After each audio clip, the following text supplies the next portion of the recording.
Joining us now, Tim Hugo, chairman of the Republican caucus of the House of Delegates, where 51 is the new 67. Delegate Hugo, great to have you with us. Big John, thanks for protecting us. I know you're on that wall of freedom protecting us, my friend. How you doing? I know. We're trying to build that wall of freedom, but we're facing another government shutdown. What do you think? You think it's going to happen? I think they're going to work it out. I think the Democrats got burned the last time, and I don't think they want to do it again. And I think we're going to get a lot of the things that President Trump wants, a wall on the South and protections for our border, and I think it'll move. I think it's going to move along. Hey, Delegate Hugo, you know what's really funny is that the last shutdown we had for the weekend, a few days, remember the Democrats tied DACA to it. Now they've abandoned that. Like, it's not even part of their discussion. Isn't it interesting? You think they got burned the first time? You know, I would say they got burned. All right, look, we got a lot to talk about. But look, I want to talk about this Dominion power compromise that has been made, just to give everybody just a quick overview, because Tim Hugo was one of the architects of this, did a fabulous job on it. I like it. I like it, Delegate Hugo. I like it because I'm getting a rebate, and I think it was fair. But so that everybody knows what exactly happened here.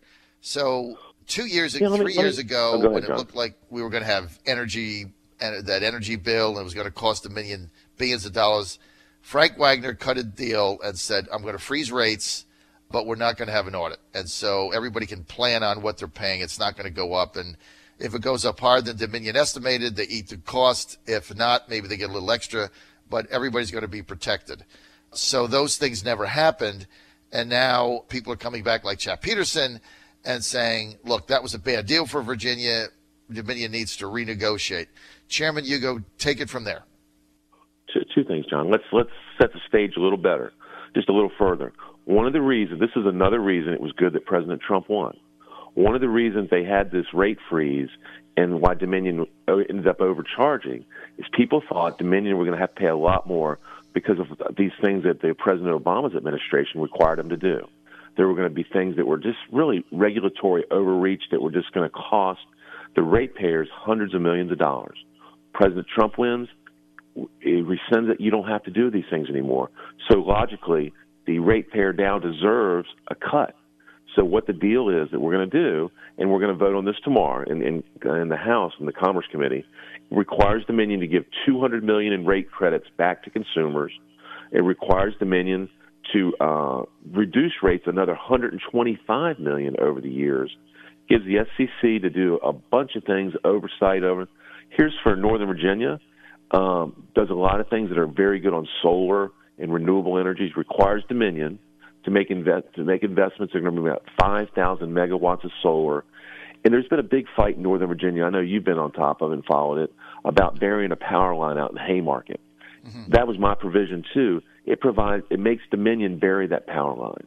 Mm-hmm. In addition, we buried, literally buried, a little pun on words, 3 more environmental bills, green, solar, renewable environmental bills into this big bill. It's going to be good for the renewables, good for the taxpayer, good for Virginia. It's going to be good for your wallet because you're going to be getting a lot of money back. So I want to get to you've got actually a bunch of bills that you rolled into the big one, which I want to talk about. Correct. But let's get to what matters to people most first, and we'll go from there, which is the rebate. So how much money are we talking, and did you guys figure out what's going to be an average rebate for an average Dominion Power consumer in Virginia? You know, it could be, $40, $50, something like that. It just depends on the size of your home, but right. $200 million right away, and then another $125 million in rate cuts. So that's $325 million just from Dominion going back into your pocket. Right. And then, you've got Western. I think you got a few people in the Western part. Appalachian Power has to give money back too, and has a rebate, and then reduces rates. And it requires these companies to make over $1 billion in investment in renewables, the green, solar, right. So forth. This is really a good deal. And Dominion, look, everybody made Dominion come to the table. Mm-hmm. They did. It was a compromise, mm-hmm. but it's a compromise that benefits the ratepayers. It's a compromise. It's along with President Trump and your tax cut, your wallet's going to be a lot fatter pretty soon. Right, because you're going to get right off the bat, depending, as you say, on the size of your home and the size of your power bill, you're going to get maybe a $50 rebate or off your next bill. That's $50 you don't have to pay. That goes in your pocket. You're getting more money in your paycheck every week. That's going in your pocket. So look, this is just cash money. This is real dollars. But how did you get the Democrats and those that, there's a bunch of Democrats who campaigned against taking money from Dominion, and Dominion is bad, and Dominion is the evil corporate company with the lobbyists. I mean, how did you get this done in a bipartisan way, Chairman Hugo? Well, John, look, some of them are going to vote no just because they're ideological. That's right. Fine. Remember, we've got Democrats now. It ain't your granddaddy's Democratic Party. We've got Democrats now in the Virginia House of Delegates that say, I'm not really a Democrat, I'm a socialist. Right. That's how far. This is a lot of the Democrats that got elected in this wave in November, they make Bernie Sanders look conservative. They make Elizabeth Warren look like Ronald Reagan, some of them. But they're never going to vote. But look, it's a good deal. Governor Northam said it's a good deal. When you're putting cash back in people's pockets, even Democrats can occasionally, only occasionally, see that that's a good deal. So we'll get a few of them. We won't have all of them, but we'll have enough to get this done. And that's the thing. It's important. People can see it's important for the ratepayer. It's important for families that are trying to put a meal on the table, get their kids through college. Mm-hmm. This plus the tax cut. I heard a few minutes before you were playing happy. I think people are going to be pretty happy in a couple months. Well, look, I like what you guys have done. I mean, and this is the Virginia way. One thing's different when you have the opportunity to work with a Governor Northam, who basically doesn't have the bombastic nature of Terry McAuliffe. Although I was a McAuliffe fan, I thought he did a good job in Virginia, let alone separated out from the national politics. But Northam is willing to get things done, work across the aisle. So was the Godfather Dick Saslaw. I think this is how you got this done. Now, tell me about, you've also got legislation in to facilitate the development of solar facilities directly in Virginia to enable ratepayers to obtain the benefit of more clean energy for the remaining period of the federal investment tax credit, which currently ends December 31st, 2023. Tell us about that. One of the things we've done, we require the utilities. Dominion has to do over $1.1 billion in investment in renewables. In that, it requires at least 5,000 megawatts of solar. I mean, look, this solar renewables, it's a good thing to do as we gradually move into a different type of energy production world. The thing is, we're doing it in a responsible manner. So, look, sometimes these renewables can be not as cost effective. If you mandate that you do it, that means rates go up. If you do it in a responsible way and methodically and let the market, we prod it along, but let the market drive these things, we're going to get people renewables, we're going to get clean energy at a reasonable cost so that, mom and dad can, continue to pay for the things they need to do, pay their bills at the end of the month without breaking the bank. It was a compromise, but it was something we pushed. I do think the renewables are important. It's the way of the future, and we made Dominion do it, but it's a responsible way that's not going to say, oh, you do it no matter what the cost. Some people would have had to say, oh, close every carbon-based plant now and make them go to renewables. Well, you know what that would have done? That would have driven rates through the roof. That's just crazy, irresponsible, and that's the ideologues on the left. Walk us through the math here for those that are laymen in this solar business, and you're declaring that this could produce 4,000 megawatts of large-scale solar. What does that mean? I don't know what that means. What does 4,000 megawatts mean to the average guy in the street? I mean, it could run some small cities, start to run some small cities. And in fact, what we did, John, the latest agreement tomorrow, we'll give you the news. It'll be 5,000 megawatts. I mean, we're up at, that was the thing. This bill has evolved. I mean, some of these people that are criticizing the bill, we're still looking at versions that were months old. We've continued to work with people over the weeks, and like I said, it's up to 5,000 megawatts now.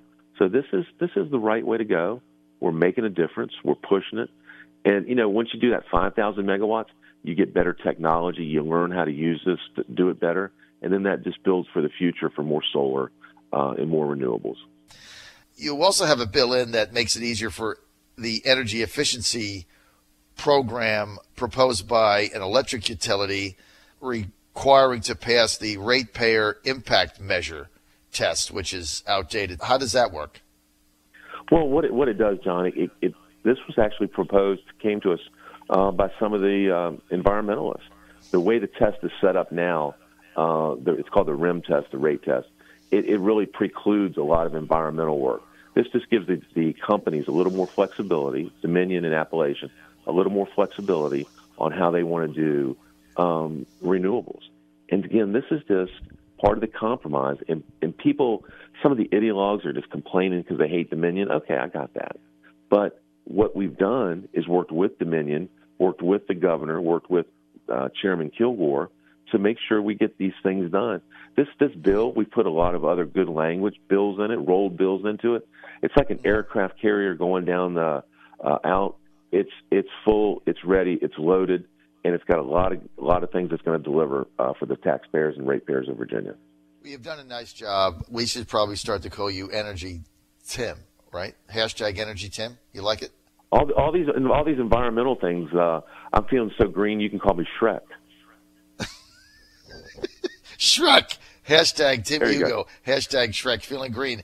Because you mentioned this at the beginning, but for our Prince William listeners in Northern Virginia, you also got in this bill that hopefully the governor is going to sign, burying the proposed Haymarket power lines, which would create a pilot program. And that was a big issue in Prince William locally, right? John, that was a huge issue. I mean, these power lines were going to go basically right through people's backyards and, destroy or devalue a lot of homeowners' property values. That was probably one of my number one goals in this bill was to make sure that power line got buried. It's going to be buried. It's a pilot project, but it is the new language is going to be even stronger. It's going to make sure it says Haymarket. We're going to get that thing done for the folks in Prince William. That one I'm real excited and proud of. It's also a pilot program, the way you've designed the bill, that could extend to other areas in the future. It could, but it starts in Haymarket. It starts in Western Prince William, right there, and that's why I'm excited about it because it was going through historically black neighborhoods. This power line was going to destroy it. It was going through people's backyards. It was the wrong thing to do. We're going to get this thing done, and like I said, this is a good thing for Prince William. It's a good thing for Virginia. Not good. Okay, I like what you're doing. So you've got 4 bills that you rolled into the big bill, which is the Dominion, let's call it for the sake of argument, by the wrong name. I'm just going to refer to it as the Dominion Energy Compromise, the compromise from the compromise. So that all gets rolled in. Then what happens? I mean, does it go to the Senate? How does it get to the governor's desk? Yeah, no, we'll go to the full Commerce Committee tomorrow, and then to the House floor sometime early next week, and then it's on its way to the Senate and the governor, and then we'll be gone. John, one thing too. I mean, you called it. It's the rate freeze, fixes the rate freeze, but also what they're doing too. Dominion, it's requiring Dominion to do some grid modernization. One of the things people, especially in Northern Virginia, people complain about the rates, but they also complain when the power's out. Our grid, the delivery of the energy is in many ways 50 years old, and we've got to not only upgrade that grid, we've got to protect it. If you ever wanted to debilitate America, you'd mess with their energy. You'd wipe out some of these grids, some of these some of these stations, switching stations. That's really a kind of a Achilles heel, I think, of America. Is you think about everything from your computers to our electronics to our homes that run on electricity. If a country ever wanted to mess with, hurt America, they would hurt the grid. And so a lot of this bill does is grid modernization too. It's kind of the untold story in this whole thing, because the rate freeze and the power lines and the environmental green things get kind of sexy and get the attention, but also in there is grid modernization, which is really a national security issue. Companies around the country are doing a lot of grid modernization. It's smart and it's the right thing. All right, so is there a complementary bill in the Senate, or are they just going to take your bill up during crossover? No, you called it the Godfather. Dick Saslaw and Frank Wagner have a bill coming over from the Senate that's similar, and I think that should be coming over here into the House in a couple of days, and we'll take care of it in a good way. All right, so that's going to be it. So we're going to see how things go from there. You can follow Tim Hugo on Twitter, which I would suggest everybody does, which is simply @Tim Hugo, Hugo, last Republican standing, Fairfax County. Chairman Jim Hugo, thanks for being with us, man. Thanks for the update. Always good being with you, John. Keep protecting freedom. We appreciate it.